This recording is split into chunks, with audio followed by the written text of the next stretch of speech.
तो फिर आप मन्ने थोड़ा सा टाइम दे दो, मैं जरा दरवाजे ते सफाई शुरू करूँ सो। इतना कहते ही अभिनव तेज कदमाते दरवाजे की तरफ बढ़ने लग गया। इस बीच सारे लोग आपस में बात कर रहे थे। हर किसी का ध्यान इस बात पे कोना था कि अभिनव क्या कर रहा था।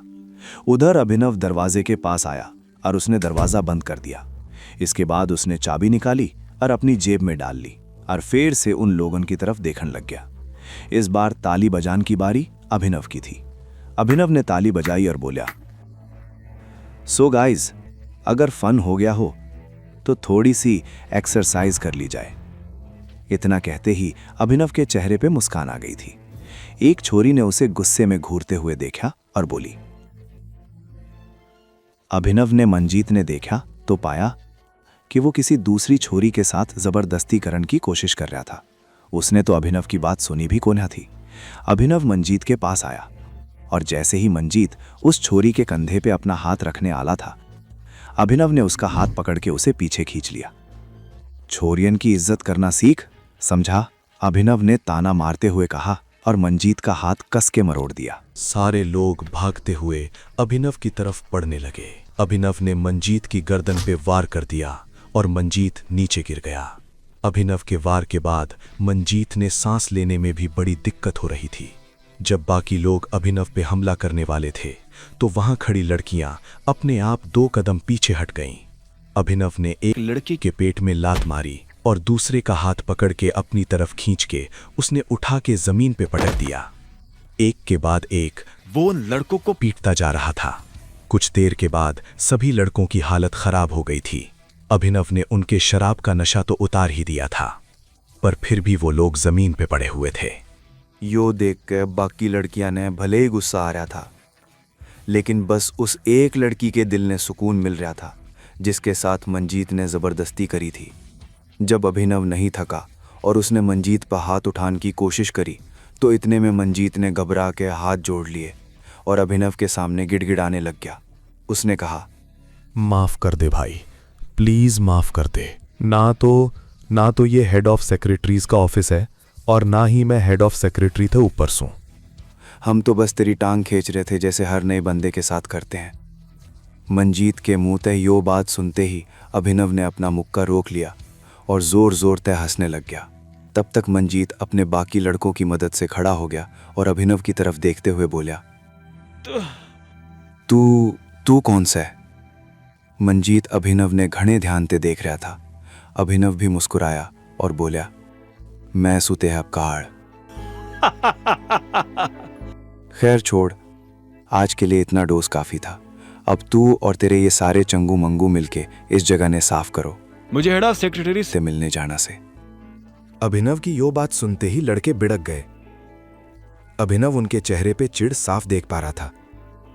ऐसे में उसने कहा, क्या होया, तने यो सब साफ ना करना? करांगा। किसने कह दिया ना करना?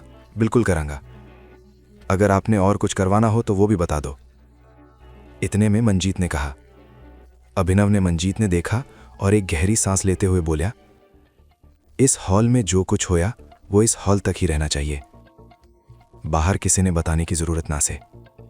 अगर कोई पूछे तो कहना कि तुमने मेरे साथ भी वही ट्रीटमेंट करा था जो तुम बाकी नए लोगों के साथ करते हो। जैसा आप कहो भाई, मंजीत ने कहा। अभिनव उसे देख के मुस्कुराया और बोला, अब कोई बताएगा कि हेड सेक्रेटरी का ऑफिस किससे? इससे पहले कि अभिनव अपनी बात पूरी कर पाता, मंजीत बीच में बोल पड़ा, 5th फ्लोर पर है भाई। लिफ्ट से निकलते ही लेफ्ट। उधर अभिनव भी उन लोगों ने छोड़ के फिर से लिफ्ट में आ गया था। वो 5वें माले पे उतर गया और इस बार सीधा हेड ऑफ सेक्रेटरीज के ऑफिस में पहुंच गया। उसने दरवाजा खटखटाया तो अंदर से एक मीठी सी आवाज आई, कम इन। अभिनव ने दरवाजा खोला और अंदर आ गया। उसने देखा कि यो हॉल पिछले हॉल ते भी ज्यादा स्पेशियस था और देखने में भी काफी सुंदर था। इतने में टेबल के उस तरफ बैठी एक लड़की ने पूछा, how may I help you? Abhinav ने जैसे ही उस लड़की ने देखा तो उसे पहचान गया। वो लड़की और कोई ना थी बल्कि उसकी सेक्रेटरी रानी थी। यो वही लड़की थी जो उस दिन होटल में दिखपालते मिली थी। अभिनव एक कदम उसकी तरफ बढ़ा और बोला, जी मैं अभिनव शर्मा, मैं अकरम सर की कंपनी ते यहाँ ट्रांसफ़र होके आया सूँ। मुझे यहाँ सेक्रेटरी की पोजीशन ऑफर हुई से। रानी ने हाँ में सिर हिला दिया और फिर अपनी टेबल पे पड़ा फ़ोन उठा के किसी ने फ़ोन मिलाते हुए बोली, hello Jaspreet, come to my cabin. इतना कह के रानी ने फोन रख दिया और अभिनव की तरफ देखते हुए बोली, जसप्रीत तुझे तेरे काम के बारे में भी समझा देगा और तुझे तेरी कंपनी के ऑफिस डेस्क तक ले जाएगा। डेस्क पर? लेकिन मैं तो यहाँ इस कंपनी में सेक्रेटरी की पोस्ट पे काम करने आया हूं, फिर वो मुझे कहीं और क्यों ले जाएगा? अभिनव ने तुरंत कहा। उसे समझ ना आ रहा था कि उसे डेस्क पे क्यों भेजा जा रहा था।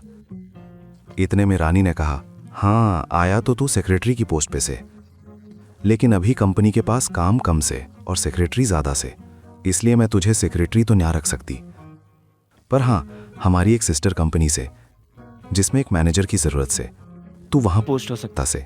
उधर जब अभिनव हैरान था, तब इधर दिखपाल भी अपने होटल के पर्सनल सूट में बैठा हुआ था। मैंने कहा था मुझे फोटोग्राफ चाहिए सर, हम लोगों ने बहुत कोशिश करी, लेकिन पूरे गुड़गांव में किसी ने ना पता कि टाइगर दिखता कैसा से। इतने में उसके कमरे का दरवाजा खुल गया। सामने ईशांत खड़ा था। ईशांत वही लड़का था जिसने अनन्या ने छेड़ने की कोशिश करी थी और बाद में अभिनव ने मार खाई थी। उसके हाथ में एक फोटोग्राफ था। ईशांत ने वो फोटो तुरंत दिखपाल ने थमा दिया। जैसे ही दिखपाल ने उस तस्वीर ने देखा, उसकी आंखें फटी की फटी रह गईं। उसने अपना चश्मा उतार दिया था। पूरी कहानी सुनने खातर डाउनलोड करो पॉकेट FM ऐप इब्बे, लिंक नीचे डिस्क्रिप्शन में है।